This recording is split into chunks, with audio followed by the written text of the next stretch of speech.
திமுக உழைத்த உழைப்பு சாதாரண உழைப்பு அல்ல. நாம் பெற்ற வெற்றி என்பது இனி யாரும் படைக்க முடியாத வரலாற்று சாதனை. இந்த வரலாறு பற்றியெல்லாம் தெரியாத சிலர் நம்மை மிரட்டி பார்க்கிறாங்க.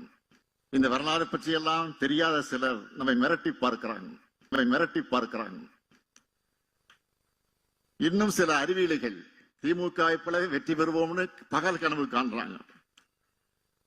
திமுக போல் வெற்றி பெற திமுக போல் உழைப்பும் அறிவும் தேவை.